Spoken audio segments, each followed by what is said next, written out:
Dear students, آج ایک بہت امپورٹنٹ مسئلے کی طرف مجھے آپ کی توجہ مبذول کرانی تھی، اور یہ چیز ہمارے یہاں سوسائٹی میں ایک بہت بڑا ایشو ہے میرے لحاظ سے۔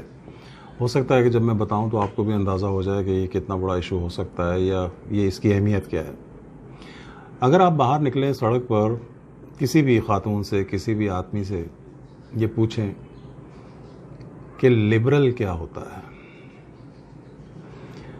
تو اس کا جواب کیا ہوگا؟ عام طور پر اس کا جواب یہ ہوگا کہ لبرل وہ آدمی ہوتا ہے، پہلی بات کہ وہ مذہب پہ یقین نہیں رکھتا، ملحد ہوتا ہے، ایتھسٹ ہوتا ہے، اس کی کوئی اخلاقیات نہیں ہوتی، اور وہ اخلاقیات کی اے بی سی بھی نہیں جانتا، الف بے پہ بھی نہیں جانتا، بہو ہو، بیٹی ہو، ماں ہو، بیوی ہو، ان میں وہ فرق نہیں کرتا، اور شرابی ہوگا، ہینگ اوورز کرتا ہوگا، ایتھکس، مورالٹی، اخلاقیات بالکل زیرو ہوگی۔ یہ عام طور پر لبرل کی ڈیفینیشن ہے ہماری سوسائٹی میں۔ اگر آپ نے کسی کو گالی دینی ہو تو آپ اسے لبرل کہہ دیں، دوسرا آدمی سٹ پٹا جائے گا جس کو وہ گالی دی جائے گی، اور وہ ایک دم ڈیفینسو موڈ میں آ جائے گا، اور وہ یہ کوشش کرے گا کہ وہ اس گالی سے جان چھڑائے۔ آپ اسے لپٹارٹ کہیں، لبرانڈو کہیں، لنڈے کا لبرل کہیں، لبرل فاشسٹ کہیں، سوڈو لبرل کہیں، یہ ساری ٹرمز ہمارے یہاں پر ہمارے جو بہت ہی زبردست لنگوسٹکس کے ماہرین ہیں، ماہرین لسانیات ہیں، انہوں نے یہ ساری ٹرمز جو ہیں وہ ایجاد کی ہیں۔ اور ظاہر ہے یہ ساری ٹرمز جو ہیں آپ سب کو پتہ ہے کہ یہ سلینڈر ہے، یہ بے عزتی ہے، یہ گالی ہے۔ ایک طرف تو عام طور پر جو لبرل کے معاملے میں ہماری عام عوام کا جو رد عمل ہوتا ہے وہ یہ ہوتا ہے، اور اس میں صرف نیم خواندہ لوگ یا ان پڑھ لوگ نہیں، ان پڑھ آدمی کو تو پتہ ہی نہیں کہ لبرل ہوتا کیا چیز ہے، لیکن نیم خواندہ لوگ جو جانتے ہیں کہ یہ ورڈ کوئی اہمیت رکھتا ہے تو وہ لبرل کا میننگ جو ہے وہ آپ کو یہی بتائے گا۔ لیکن ہمارے یہاں پر پڑھے لکھے لوگوں کا بھی تقریباً یہی رویہ ہے۔ مذہبی مباحث ہوں، سیاسی مباحث ہوں، اس میں ہم نے جب کسی آدمی کو ڈیگریڈ کرنا ہوتا ہے، اس کی جب تذلیل کرنی ہوتی ہے، تو اس کو ہم لبرانڈو کہیں گے، لبرل فاشسٹ کہیں گے، سوڈو لبرل کہیں گے، اس قسم کے ورڈز ہم استعمال کریں گے۔ یہ تو ہمارے یہاں ایک عام رویہ ہے۔ اب دوسرا، اس رویے کا جو تضاد ہے وہ میں آپ کو بتاؤں۔ پہلا تضاد یہ ہے کہ لبرل جو اکنامی ہے، معاشیات ہے، جو پوری دنیا میں رائج ہے بشمول پاکستان کے اور تمام مسلمان ملکوں کے، اس میں جتنے پیسے کا یا فائنانسز کا جو بھی ترسیل ہوتی ہے، جو بھی کمیونیکیشن ہوتی ہے، وہ ساری اسی نظام کے تحت ہوتی ہے۔ اب آپ کو سیلریز ملتی ہیں، آپ کاروبار کرتے ہیں، جو کچھ بھی کرتے ہیں، وہ سب کچھ اسی نظام کے انڈر ہوتا ہے۔ آپ اس وقت اس نظام کو قبول کر رہے ہوتے ہیں اور بڑے مزے میں قبول کر رہے ہوتے ہیں، آپ اس کے بارے میں کبھی کچھ نہیں کہتے۔ یہ جو پوری دنیا میں کیپٹلزم ہے، فری مارکیٹ ہے، فری اکنامی ہے، یہ ایک لبرل نظام ہے۔ اب اس کی اچھائیاں برائیاں اپنی جگہ، لیکن ایک چیز کو آپ برا تو کہہ رہے ہوتے ہیں اور سارے مل کے کہہ رہے ہوتے ہیں، لیکن اسی چیز کی جو دوسری جو وہ ایسپیکٹس ہیں جو آپ کو فائدہ پہنچا رہے ہوتے ہیں، ان کو آپ بڑے آرام سے قبول کر رہے ہوتے ہیں۔ یہ ہمارے یہاں کا ایک عمومی رویہ ہے، اور یہ آپ جو اکنامک سسٹم ہے یہ آپ سب کو پتہ ہے۔ اب اگر میں اور یہ جتنی میں نے آپ کو بتایا کہ یہ جو ڈیفینیشن میں نے آپ کو دی ہے ساری کہ لوگ لبرل آدمی کو کیا کہتے ہیں، یہ اصل میں لبرل کی ڈیفینیشن ہوتی نہیں ہے۔ انگلش میں ایک لفظ ہے لبرٹین، LIBERTINE، یہ اس کی ڈیفینیشن ہے۔ لبرل آدمی کی یہ ڈیفینیشن نہیں ہوتی۔ جو لبرٹین کی ڈیفینیشن ہے وہ سب لوگوں نے اپنا لی ہے، اور وہ یہ سمجھتے ہیں کہ شاید لبرٹین اور لبرل ایک ہی چیز ہے۔ پہلی بات تو یہ کہ جو مغالطہ ہمارے یہاں پایا جاتا ہے لسانی لحاظ سے، میں نے اس کا ذکر کیا ہے۔ دوسرا یہ کہ اب میں آپ کو لبرل کی ڈیفینیشن بتاؤں تو وہ ظاہر ہے وہ آپ کو انٹرنیٹ پہ مل جائے گی، آپ گوگل پہ سرچ کریں آپ کو لبرل کی ڈیفینیشن مل جائے گی۔ میں اصل میں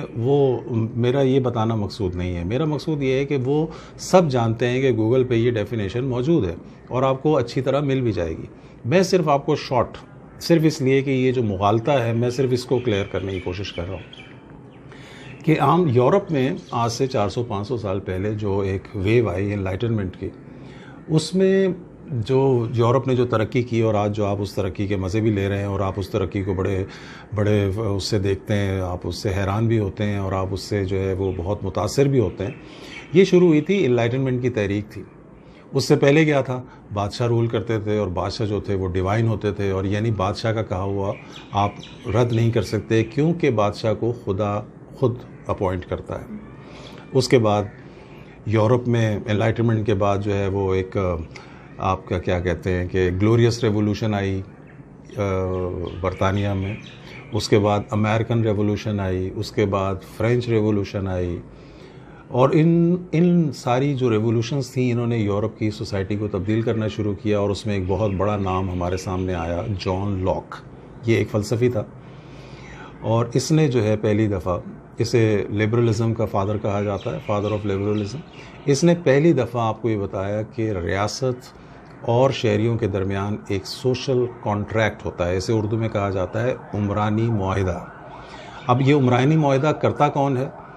ریاست بناتا کون ہے؟ شہری بناتے ہیں، تو ظاہر ہے یہ معاہدہ جو ہے یہ شہریوں کی طرف سے ہوتا ہے، اور اس میں شہری جو کچھ چاہتے ہیں وہ ریاست کو بتایا جاتا ہے، اور اگر ریاست ویسا نہیں کرے گی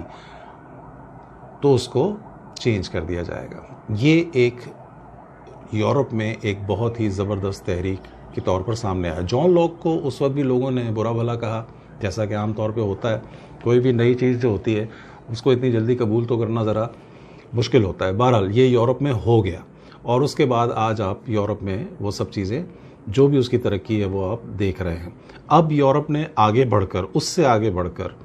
لبرل معاشی نظام سے، جس کے میں نے ذکر کیا ہے جو پوری دنیا میں ہے، اس سے پیچھا چھڑانے کی کوشش کی ہے، اور اب آپ نے دیکھا کہ یورپ میں بہت ساری ویلفیئر اسٹیٹس آ گئی ہیں جن کا جو معاشی نظام ہے وہ تھوڑا تھوڑا کمیونزم کی طرف جانا شروع ہو گیا ہے۔ ایک تو یہ تضاد، ایک تو یہ بات ہوئی، پھر میں نے آپ کو لوگوں کا تضاد بتایا، اب مذہبی لوگوں کا تضاد آپ دیکھیے۔ انڈیا میں مولانا وحید الدین خان صاحب ہیں، مولانا ابوالکلام آزاد ہیں، ہمارے یہاں پہ عبید اللہ سندھی اس نام کو آپ جانتے ہیں، ہمارے یہاں باچا خان کو جانتے ہیں، یہ سب لوگ لبرل اور سیکولر تھے۔ اور اب ظاہر ہے مذہبی لوگ ہیں، مذہبی عالم ہیں ان میں، اور یہاں بھی مذہبی عالم ہیں، وہاں بھی مذہبی عالم ہیں، لیکن یہ تضاد آپ کو نظر آتا ہے کہ یہ لوگ سب اس چیز کے ماننے والے ہیں۔ اصل میں جو لبرلزم کا جو فلسفہ ہے وہ ایک سیاسی فلسفہ ہے، اس کا مذہب سے کوئی تعلق نہیں ہے، بلکہ لبرلزم تمام مذاہب کو سیکیور کرتا ہے، ان کے تحفظ کی گارنٹی دیتا ہے۔ ٹھیک، اس بات کو سمجھیں کہ لبرلزم جو ہے بیسیکلی کوئی مذہب مخالف فلسفہ نہیں ہے، بلکہ یہ مذاہب، اگر اسے اپنا لیا جائے تو یہ مذاہب کو سیکیورٹی دینے والا، ایک تحفظ دینے والا نظریہ ہے، اور یہ سیاسی نظریہ ہے، اس کا مذہب سے کوئی تعلق نہیں ہے۔ سیکولرزم بھی سیاسی نظریہ ہے، لیکن سیکولرزم کے بارے میں بات جو ہے میں پھر کبھی کروں گا، تو میں نہیں چاہتا کہ یہ ویڈیو جو ہے ذرا زیادہ لمبی ہو جائے۔ تو اصل میں ہوتا یہ ہے کہ